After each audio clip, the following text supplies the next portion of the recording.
Welcome back to the deep dive. Now, usually we're wading through, articles or a nonfiction bestseller, but today our source material is a bit more high stakes. Yeah, it is. We're looking at a blueprint, specifically the Altology exam blueprint. It sounds incredibly niche, doesn't it? Oh, But, yeah. stick with us, because this is not just some dry checklist for a test. Right. This is basically a masterclass in the architecture of the human ear. It's a guide to the actual machinery of hearing. That is exactly what hooked me. I mean, this guide, it's designed for surgeons facing the toughest exams of their lives, the FRCS, the ABODO. Right. But if you just strip away all that exam anxiety, what you're left with is this really logical, almost a mechanical narrative. It treats the ear like a machine that's broken, and we're the engineers trying to figure it out. That is the perfect way to frame it. And for you listening, even if you're not prepping for a board exam, this is just a fascinating look at high-level problem solving. The blueprint moves from just knowledge-knowing facts to synthesis, Putting it all together. putting it all together to save a patient's hearing. It's about moving from being, a technician to being a master surgeon. So our mission today is to walk through this patient journey. We're going to focus on tympanoplasty, that's repairing the eardrum, and aciculoplasty. Fixing the tiny hearing bones. Yeah, and we're going to find those high-yield nuggets that explain why surgeons do what they do. We should start where the exam starts and where the patient journey begins, the Viva station. The oral exam. In the exam, it's an oral interrogation. Yeah. In real life, it's the detective work. Patient sits down in the chair, and the clock starts. Right, and the blueprint uses that classic medical acronym, Socrates. Site, onset, character. I feel like every med student has that tattooed on their brain. Oh, yeah, But in otology, it seems like the character of the hearing loss is the first really big clue. it absolutely is. You're listening for very specific anomalies, Yeah. and there's one phenomenon that, it always trips people up. It's a classic exam curveball. You mean Paracelsus Willi? That's the one. I have to admit, I love the name. It sounds like a spell from Harry Potter. Paracelsus Willi.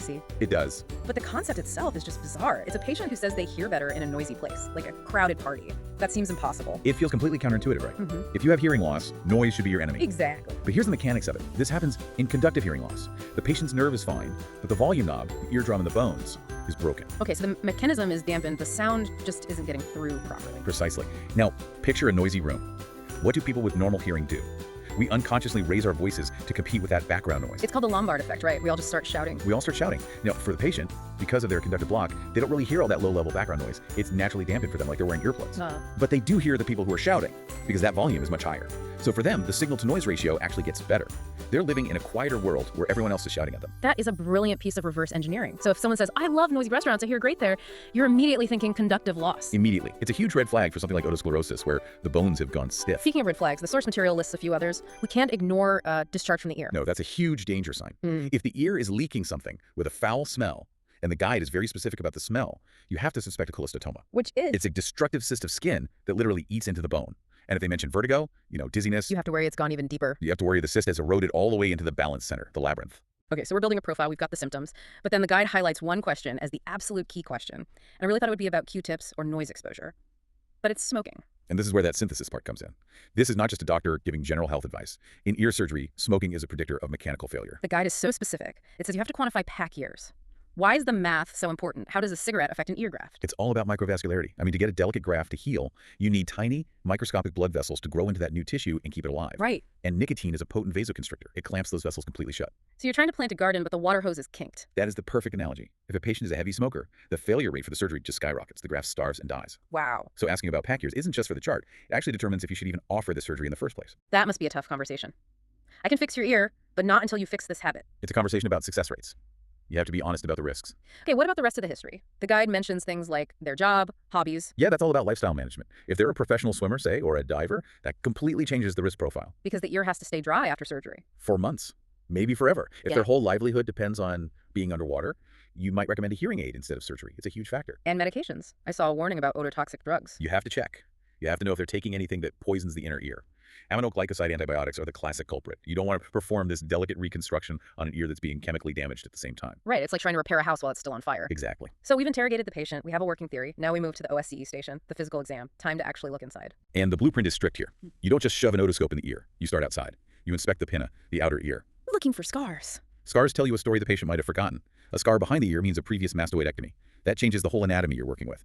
You're also feeling the mastoid bone for tenderness, To check for an active infection. for acute mastoiditis, which is a medical emergency. Okay, so once we get the microscope involved and look past any wax, we see the eardrum, or the hole in it. And the source says you can't just say there's a perforation. No, a generic description is an automatic fail in the exam. You need three things: size, location, and quadrant. Okay, so size is easy. 10% or 90%. What about location? Is it central, or does it touch the edge, the margin? Marginal perforations are way more dangerous because skin from the canal can grow inwards into the middle ear, And the quadrant. usually posterior-inferior.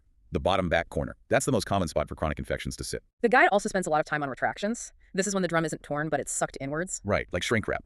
If the eustachian tube isn't working, you get negative pressure, and the drum just gets sucked in and draped over the bones. And you have to spot what's hiding in that little pocket. You do. You're looking for the sentinel polyp.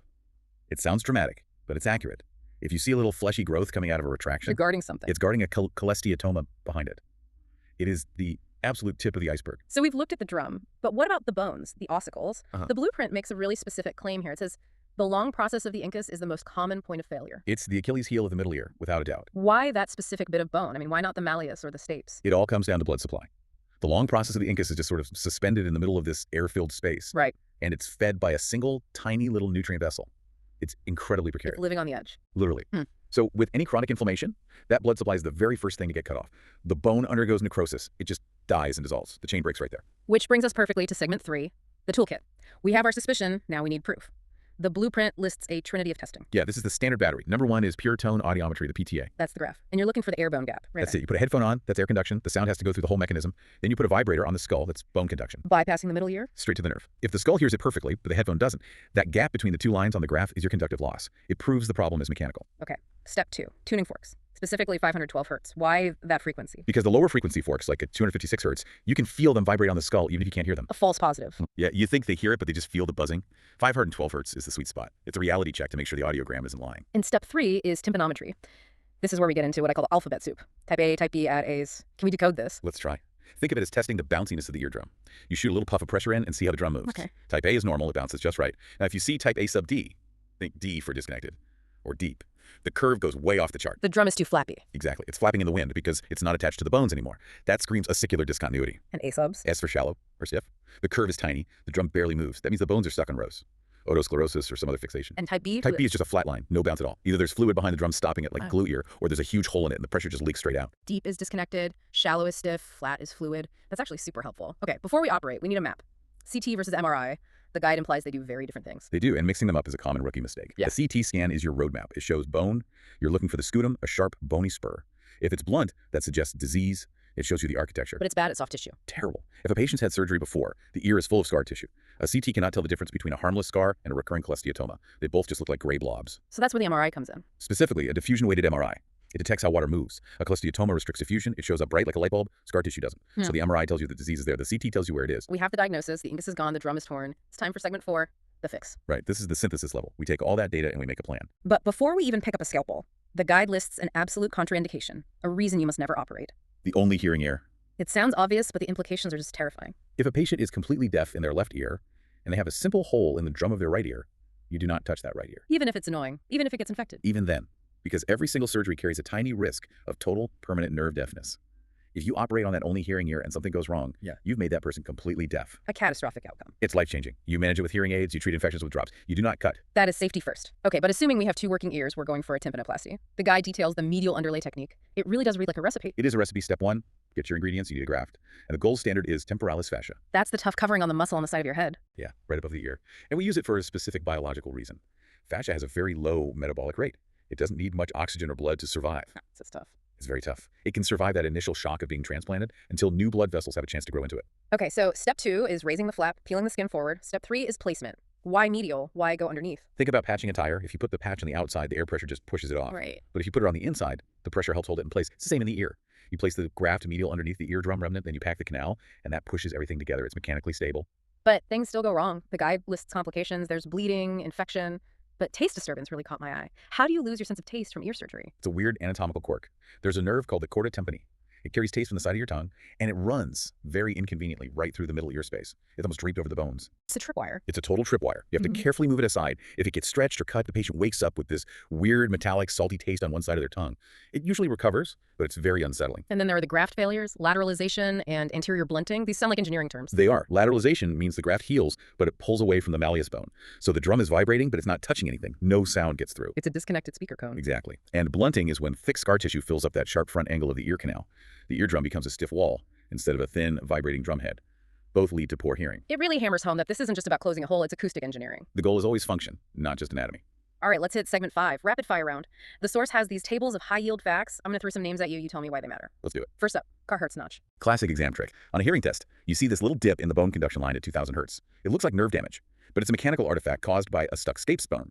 Fix the stapes, and the nerve damage magically disappears. A phantom dip. Okay, next, coroner's flap. A surgical landmark. It's a specific cut of tissue deep inside the mastoid bone. When you're drilling into the skull, you need signposts to know where you are. That's one of them. Handless spine. Another signpost. A tiny bony spike right at the entrance of the mastoid. It points the way to the antrum, the cave leading to the middle ear. If you can't find that spine, you might get lost. The Tullio phenomenon. This is a fascinating one. It's vertigo induced by sound. You play a loud noise and the patient gets dizzy, their eyes start spinning. It usually means there's a hole in the superior semicircular canal. And finally, the enemy. Pseudomonas aeruginosa. The arch nemesis. It's the most common bug in chronic ear infections. It loves wet environments, has this weird, sweet, grape-like smell, and it is incredibly destructive. It's why we use specific antibiotic drops like ciprofloxacin. You nailed this. It's amazing how much is packed into just a few names. It really shows that this field is built on centuries of observation. Speaking of centuries, let's wrap up with segment 6, the future. The guide has a section on recent advances, and it seems like things are changing. The biggest shift is definitely endoscopic ear surgery. So, ditching the microscope. Or using a long stethoscope. The microscope just looks in a straight line, line of sight. If disease is hiding around a corner, you can't see it without drilling away. And the endoscope changes that. The endoscope has a camera on the tip, often with an angle on it. It's like a fisheye. You put it in the ear and literally look around the corner. It allows for much more minimally invasive surgery. What about the hardware? We talked about replacing the hinges. Traditionally, we use generic techniques, but now we're seeing 3D printing. You can scan a patient's ear and print a custom-fitted prosthesis down to the bone. And bioactive prostheses. This is where material science meets biology. These are implants coated in something like hydroxide, basically bone. The body doesn't see it as a foreign object, it tries to incorporate it. So it's less likely to get missed. Exactly. It reduces the chance the body's figuring it out years down the line. So that brings us to the end of the book. We've gone from asking about smoking cat ears to discussing bioactive molecular coatings. It's a huge journey. And for me, the big takeaway is that safety and logic drive everything. It's not just a list of facts. It asks you to analyze the risk and synthesize a plan.